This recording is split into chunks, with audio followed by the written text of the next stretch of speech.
ஜானகி சந்தியா சீரியல்ல இப்போ ஒரு எக்ஸ்ட்ரார்டினரியான எபிசோட் வந்திருக்குன்னே சொல்லலாம். ஜானகி வந்து எல்லா உண்மையும் வந்து குருவரன்ட்ட வந்து சொல்லிட்டாங்க. அவங்க வந்து உள்ள போயிட்டாங்க.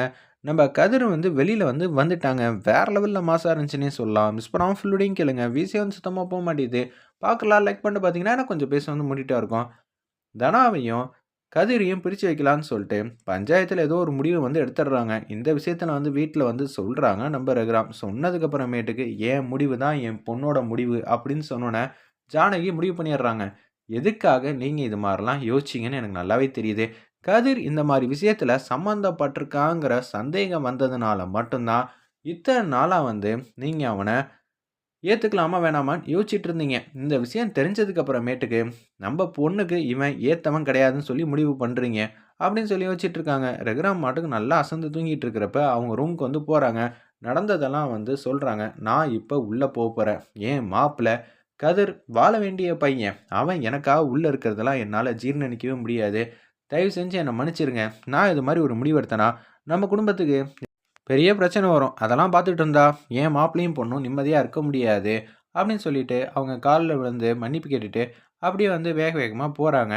அதிகாரிய பார்க்கலான்னு. குருவரன் வந்து இப்ப தான் எல்லா வேலையும் முடிச்சுட்டு, வீட்ல வந்து நல்லா அசந்து தூங்கிட்டு இருக்காங்க. அப்பன்னு பார்த்து, ஒரு அதிகாரி வந்து கேட்குறாங்க, "என்னம்மா? கதிர பார்க்கணுமா?" அப்படின்னு சொல்லி கேட்டோனே, "இல்ல, ஒரு முக்கியமான விஷயத்த வந்து சொல்லணும். ஆதாரம் பூர்வமா நான் சொல்லப் போறேன்." "என்னம்மா ஆதாரம்? உங்க மாப்பிள்ளைய பார்க்க தானே நீங்க வந்திருக்கீங்க." "இல்ல. கார்த்தி எங்க இருக்காருங்கிற விஷயம் எனக்கு நல்லாவே தெரியும். கார்த்திய பத்திரமா அனுப்பிச்சு வச்சது நான் தான் சொல்லி அந்த இடத்துல வந்து சொல்றாங்க. இது எதுவுமே வந்து கனவே இல்ல. உடனே வந்து, "என்னம்மா சொல்றீங்க? சத்தியமா தான் சொன்னீங்களா? இல்ல வேற யாராவதுக்காக சொல்றீங்களா?" "இல்ல. இதுதான் சத்தியம். என் ஹஸ்பண்ட் மேல சத்தியமா சொல்றேன்னு" சொன்னோனே, "ரகுராம் மேலயா?"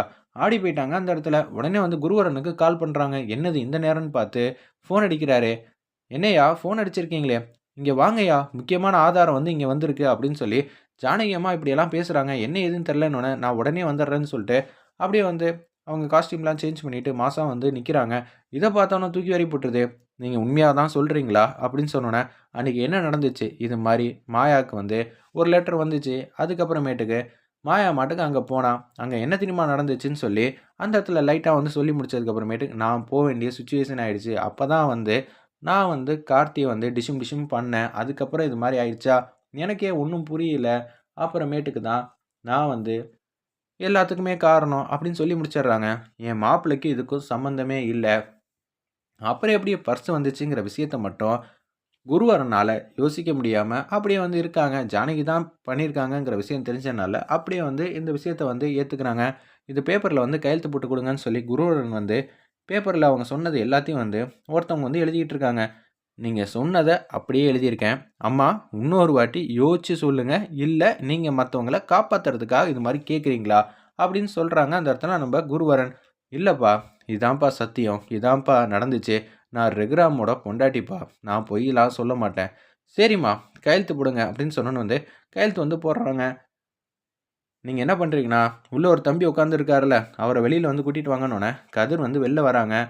"ஜானகி அம்மா, நீங்க என்ன காப்பாத்துறதுக்காக வந்தீங்களா?" அப்படின்னு சொல்லி கேட்கும்போது, "இல்லப்பா, உன்ன காப்பாத்துறதுக்காக வரல. அவங்க உண்மைய சொல்றதுக்காக வந்திருக்காங்க. கார்த்திய பத்திரமா அனுப்பிச்சு வச்சதே இவங்க தான்" அப்படின்னு சொன்னோன வந்து, ஜானகி வந்து உள்ள போறாங்க. நம்ப கதிர கூட்டிட்டு மாசா ரகுராம் முன்னாடி வந்து நிப்பாட்டுறாங்க. அந்த இடத்துல உடனே வந்து உன்னையும் அவங்க என்ன தெரியுமா பெரியம்மா என்கிட்ட கேட்டாங்க, "தனாவையும் சேர்த்து வைக்கிறது தான் என்னோட அபிப்பிராயமா இருக்கணும். அந்த இத மட்டும் எனக்கு உதவி செய்ப்பான்னு" சொல்லி எங்க அம்மா கேட்டதுனால, கண்டிப்பா உன்னையும், தனாவையும் நான் சேர்த்து வச்சுருவேன். நீ எதுக்கும் கவலைப்படாதங்கிற மாரி சொன்னோனே, அப்படியே கூட்டிட்டு வராங்க. இவன் எதுக்கு திருப்பி இந்த வீட்டுக்கு வந்தான்? இவனுக்கும் இந்த பிரச்சனைக்கும் சம்மந்தமே இல்ல. உண்மையான ஆள வந்து நாங்க கண்டுபிடிச்சுட்டோம். அவங்களே வந்து சொல்லிட்டாங்க. "யாரு அது?" அப்படின்னு சொல்லும்போது, "என்ன மன்னிச்சிருங்க. அம்மா தான். அதுவும் ஜானகி அம்மா தான்" அப்படின்னு சொன்னோனே வந்து பத்மாவுக்கும், பார்வதிக்கும் தூக்கி வாரி போட்டுருது அந்த இடத்துல. "என்னது ஜானகியா? அதுக்கெல்லாம் வாய்ப்பே இல்ல. மாப்பிள்ளைய காப்பாத்துறதுக்கு ஆல்ரெடி வந்து ரூ. 3,00,000 வந்து வேணும்னோனே, அவங்க செயின்லாம் அடமானம் வச்சாங்கண்ணே. இப்ப என்னடான்னா, கதிரோட வாழ்க்கைய வந்து காப்பாத்தணும்னு சொல்லிட்டு தான் இது மாரி செஞ்சிருக்காங்க. எனக்கு நல்லாவே தெரியும்ப்பா. நான் ஒரு விஷயத்த நம்பணும்னா, அவங்க உண்மை சொல்றாங்களா, பொய் சொல்றாங்களான்னு எல்லா விஷயத்தையும் வந்து 100 வாட்டி யோசிச்சதுக்கு அப்புறம் தான், இது மாரி நான் முடிவெடுத்தேன். அவங்களுக்கு தான் இது எல்லாத்துக்குமே வந்து சம்மந்தம் இருக்கு." அப்படின்னு சொல்லி, அந்த இடத்துல வந்து குருவரன் வந்து உண்மைய போட்டு உடைக்கிறாங்க. அந்த இடத்துல தூக்கி வாரி போட்டுருது. ஜானகி இதுக்காக தான் அமைதியா இருந்தாளா? எதுக்காக அவ இது மாரி முடிவெடுத்தா? "அப்பா, உங்களுக்கு தெரியாம ஏகப்பட்ட விஷயம்லாம் நடந்திருக்கு. அதான் என்னால சொல்ல முடியாது. ஆனா, ஜானகி மேல, கதிர் மேல யார் மேலயும் தப்பு இல்ல.